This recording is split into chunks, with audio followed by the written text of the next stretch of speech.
Gadite came in. It was me, Ariella, and then Barack, all right? Yeah. And then basically I told Ariella, I said, look, let's go to the Bronx. Matter of fact, we were going to go to 149 because we set up a camp on 149, man. I remember when we first went up there, one cop tried to intimidate us, and that's when we didn't give a shit. We were young, and we cursed that cop out, man.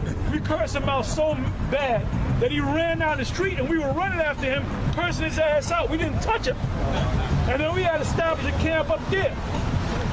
And then we left there because the Ephraimites wasn't listening. They mostly Ephraimites. No, leave that sign up, brother. I want to go into the Chronicles. But anyway, we were going to set the camp up with Barack, the dude that came down, you know, hey, brother. Okay? Oh, hey, brother. You look, man, you the devil. Anyway, me and Ariella said, well, them guys ain't ready to, you know, hold it down. I said, nah, Barack is, man. So Barack was in the camp, and he was in the camp, Yashawan. And we said, Barack won't be the camp leader, right? And then somehow it came up in council, and Mo and them said, well, Ariella, so y'all can run camps. I'll give y'all that. But Barack, I don't know that fucker.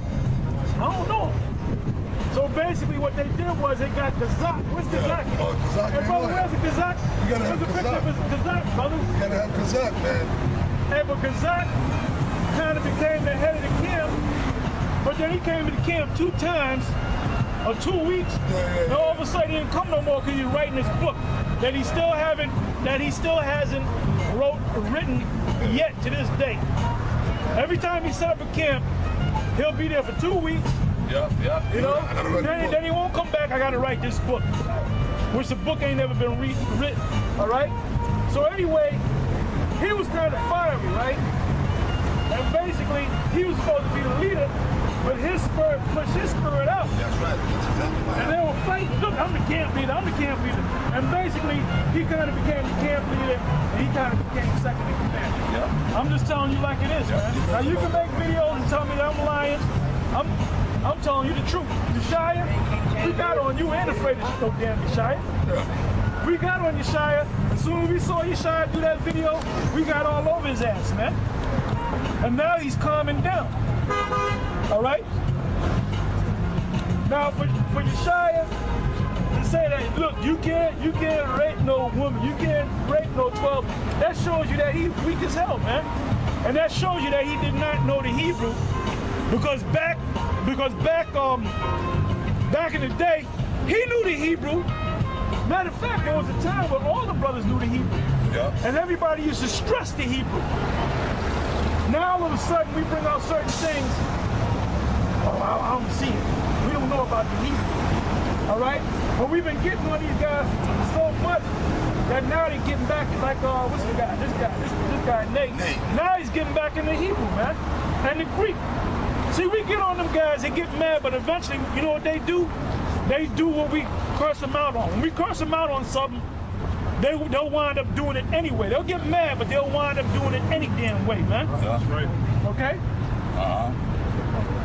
This guy, Baloo, like I said, in that meeting that he had, he said, if you a leader, if you righteous, I'm willing to follow you. Now, didn't this guy say he was in the thing for 20 years? Well, why is he looking to follow some goddamn body, huh? If you've been in this thing for 20 years, ain't you supposed to be leading?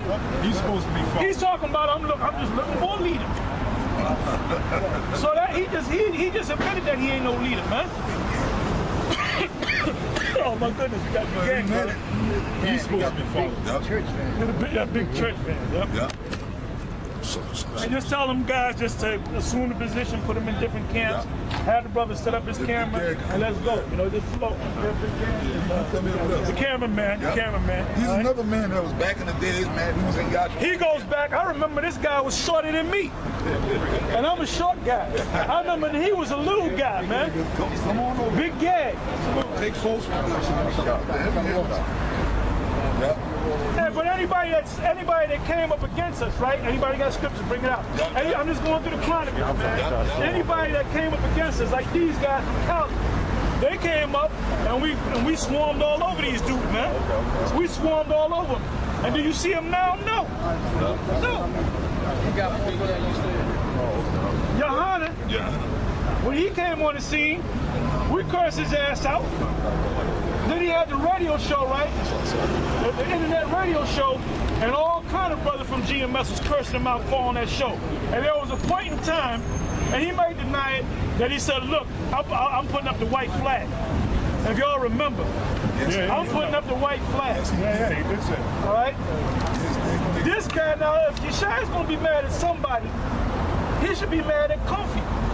And by the way, Comfy tells Adakia, when he does his thing, he's basically doing a Yeshia impersonation. That's all he does. That's what he's doing. We know all these guys, man. Yeah. And we can do them too. We can do Yeshia, right. we can do Ariel, we can do Mashal. We know all these guys. And all this guy was as an imitator of Yeshia. Yeah, that's all. Now, when the split came, that's when the Illuminati came in, and I guess this nigga, this greedy nigga here, niggard, stingy, greedy nigga, he probably wanted $500 million. Cause you figure, look, if I'm gonna sell, if you're gonna sell your soul, you might as well get a whole lot of money. I mean, $500 million to $1 billion. All right? You can get any woman you want. You can go anywhere you want on the planet Earth. You can go to the moon if you want to, man. He got those UFOs on his hat, so I'm pretty sure he used that money to go to the moon, man. On the moon. Or Mars or some goddamn where. Live up there, right? That man on the moon. Now, they said, look, the Illuminati, we ain't gonna give you that type of money. So they said, let's deal with the young guy. Let's bypass Ariel. Because they bypass Ariel, because Ariel is a righteous man. Yeah. He's just going off. Matter of fact, give me the scripture on that. Yeah. This guy was too goddamn greedy, in my opinion. So they went with this guy. He was a young man at the time. And remember Fun Lawyer, the brother that passed, with Dunyala? They used to come back and forth to the camp all the time.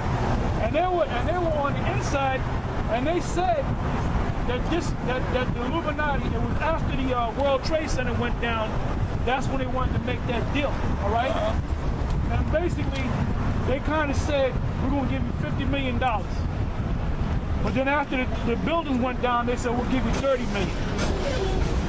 And he didn't want it, but he wound up taking it. You can do a lot with $30 million. And what they did was they told him, look, sell everything. Sell t-shirts, sell this, sell that, sell videos. And they showed him how to market to make that money. Because everything is about buying with these guys, man.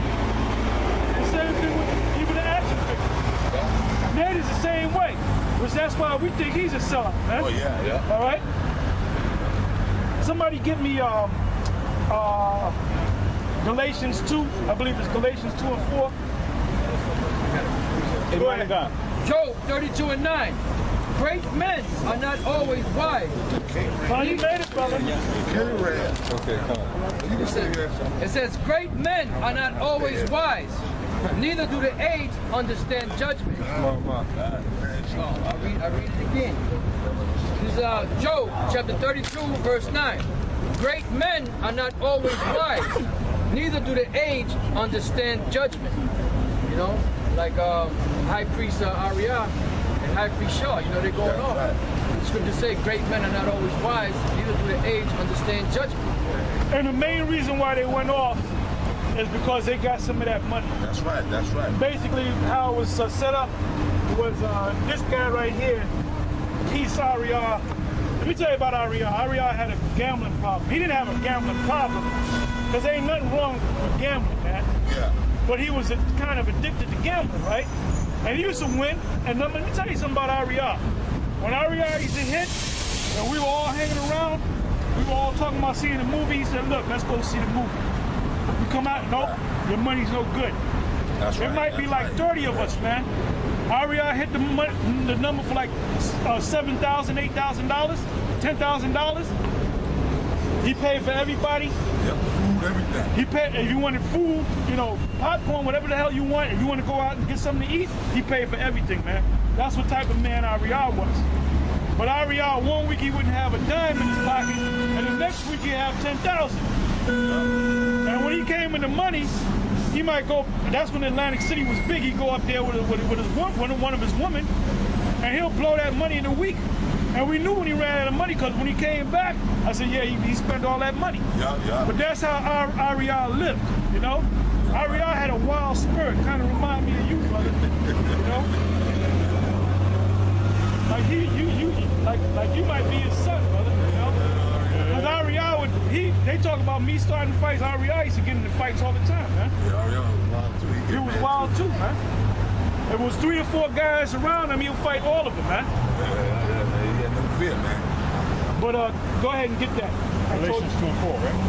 Galatians 2 and 4. Galatians 2 and 4. And that because of false brethren. And that because of false brethren. And then we giving you the history of the false brethren. This guy came up from the down south and whatnot, okay? And he used to get in contact with me, and he would say, I want to come up to New York. And I said, look, brother, you're still young. You know, it's hard up here. We're in a recession. But he would constantly push that he wanted to come up. And eventually he just came on up. Since he's up here, let's help the brother. But what happened to him? He was moving too fast. And where is he now? He's out of here, man. Where's this guy? The Dino Body. He's about ready to fizzle. He's about ready. He's about ready to fizzle out, man. He's about ready to fizzle out. He's missing the action. Missing in action. He probably jumped off the poster, man. Oh, this guy Shaka. Yep, Shaka. He used to be in the main camp, and he basically got kicked out. He got bitter, and he got with Nate. So we know all these guys. Yep, Pretty much. He got the big hit. General Johanna, you know him. And he pretty much is the same guy. We can put him right here. Yep. General Johanna is the same guy. Like, you see the way he acts now, that's the way he was 25 years ago, man. Bullshit artist, man. Yep, there you go. He's all bundled up. He was out there in the big pool. Haitian. And this guy, he knows some scriptures. I give it to him, but you know what? Now he's bugging the hell out, man. He's basically saying that Cornelius is an Edomite, all right? He's basically saying that nations can be saved. And the scriptures that he brings up, he doesn't understand them scriptures. Just because the word says stranger or strangers, it doesn't mean it's talking about, matter of fact, give me Isaiah 14 and 1. That's right. Isaiah 14 and 1. There's a word stranger. When you go to the Hebrew, the word is nakar. Yeah. Sometimes, depending on the context, it could be talking about actual people of other nations, but it can also be talking about Israel, because the word itself means foreigner. Did not the tribes become foreigner to the other tribes? Yep. Huh? There was another word when you look up the word stranger, gar, all right, which means a sojourner, all right? But you had Israelites living outside of Israel and growing up there. Acts the 2nd chapter show you that. Acts the 2nd chapter show you that, man. That they were scattered all over the place. And some of them lost their so-called religion, but some of them knew that they were Israelites, but they were living in other lands because the opportunity to make money was better.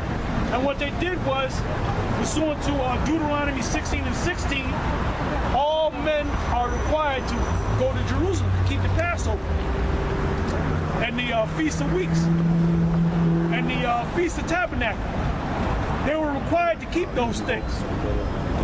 So what they did was they kept those things. Somebody get me, you got something up? Yeah, Isaiah. Let's go for Isaiah. Go ahead, Isaiah. Isaiah 14 and 1. For the Lord will have mercy on Jacob and will yet choose Israel. That's self-explanatory. Go ahead. And set them in their own land. Now, did this happen? No, because we're over here. The proof that it didn't take place is we still over here. Right now, we in Satan's seat. The condemnation of Satan's seat. Go ahead. And the strangers shall be joined with them. Now, guys, read that, and Ariel used to break it down this way. He said the strangers is talking about these Edomites and these other nations. And join with them, meaning they're going to join with us, but we're going to put them into slavery.